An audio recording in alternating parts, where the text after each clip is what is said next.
Эми класс жазып берейин.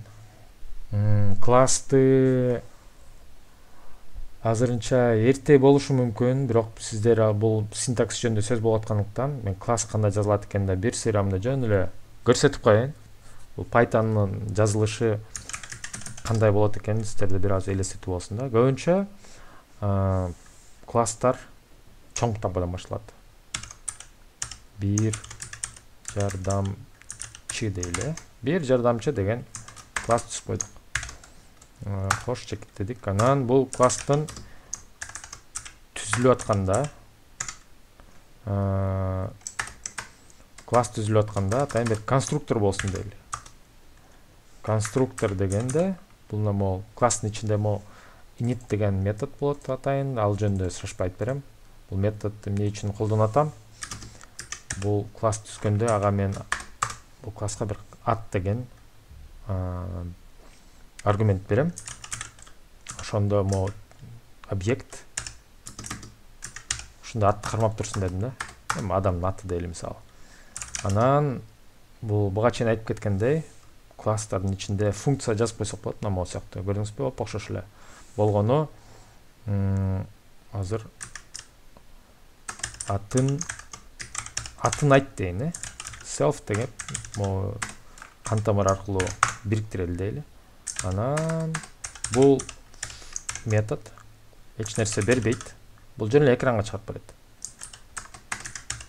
Ат деп коелу. Эми объект түзөйүн.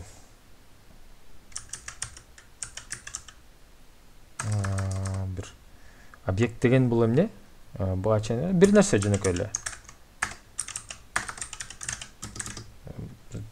Бир нерсе деп мындай илимий тил менен айтылбайт да, ошон үчүн объект деп атап койгон. Мында чында бул жөн эле бир нерсе деп жөнөкөй жалпак тил менен айтып койсок болот. Бир нерсе түзүп атабыз. Ал болсо мондой түзүлөт. Мында өзүңүздөр көрдүңүздөр да init деген бар. Init деген инициализация. Инициализация бул жаңы түзүлүп атканда деген сөз да. Могу объект жаралып атканда анын ичине мен мондай ат деген берип атам да. Мисалы мондай чоң тамга мен Мурат деп коеюн. Бул ысымды бердим. Ал болсо мына могу жерге келди да. Бул болсо жөн эле кантамыр, бул организм менен байланышып атат деле, self. Мен жалпак тил менен түшүндүрөм да. Бул self деген бул организм менен байланыштыруучу бул тамыр дейли. Мына могу ичинде класстын ичинде болот атпайбы? Көрдүңүзбү? 4 боштук бар бу жерде. Бул жер болсо 8 боштук. Мына 4 боштуктан дагы 4 боштук бияка кошулуп атат. Бул жерде дагы ошондой 4 боштук бар. Ага чейин бияктан да 4 боштук бар. Ошондо бул тамыр менен өтүп барып, могу ат дегенге бияктан чаптап койдук да, могу ат деген атрибутка, чакага, класска тиешелүү чакага салып койдук могу менен келген нерсени. Могуну ошондо могу self атка салып койдук. Бул жерден айтабыз. Бир нерсе чекит атын айт дедик. Бул функция, бул эч нерсе бизге кайтарып берген жок. Көрдүңөрбү? Мондай return дегенде бул кайтарып берет. Түкүрүп бергенде мону кармап алып, мына чыгарып койдук. Бул болсо эч жерге кайтарбай эле, бул print дегенди чакырып эле, могу экранга чыгарып салат азыр. Ошон үчүн бул барабар деп жанагындай өзгөрмөгө салган жокпуз. Бир нерсе деген объект түздүк. Анан ал объектке тиешелүү, бир жардамчы дегенге объектке тиешелүү класстын ушу методун чакырдык. Анан мондай иш болду. Чыгып калды. Да бир кайталап кетейин.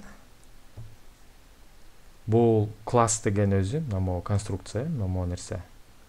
Ичинде ызычуулар менен кошо бул калып. Бул деген шаблон. Ошол калыптын жардамы менен объект түзүп атабыз. Англис тилинде да instance деп коет. Object деп айтышат, instance деп айтышат. Instance дегенде бир копия дейли. Ошо бир копиясын түздүк, көчүрмөсүн.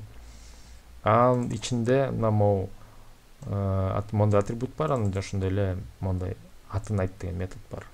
Ал методду чакырып ийсек, мондай болуп калды. Ал функциядан айырмаланып, функциядан эч кандай айырмасы жок. Болгону бул класска байланган, аны өзүнчө чакыра албайбыз. могу функция сыяктуу эле иштейт. Анан бул объекттин могу организм менен деп айтайын, могу дене менен могу self деген тамыр аркылуу байланышат. Ошол менен бул синтакстын негиздерин айтып бердим. Түшүнбөсөңүздөр эч нерсе болбойт. Колдоруңуздар, көздөрүңүздөр көнсүн, шашпай пауза коюп алып ушул кодду өзүңөр редактордо ачып алып жазып чыгыңыздар. Төкпө чачпай, ар бир тамга үтүр чекит, боштук дегендер маанилүү. Ошон үчүн көңүл буруп, шашпай жазып чыккыла.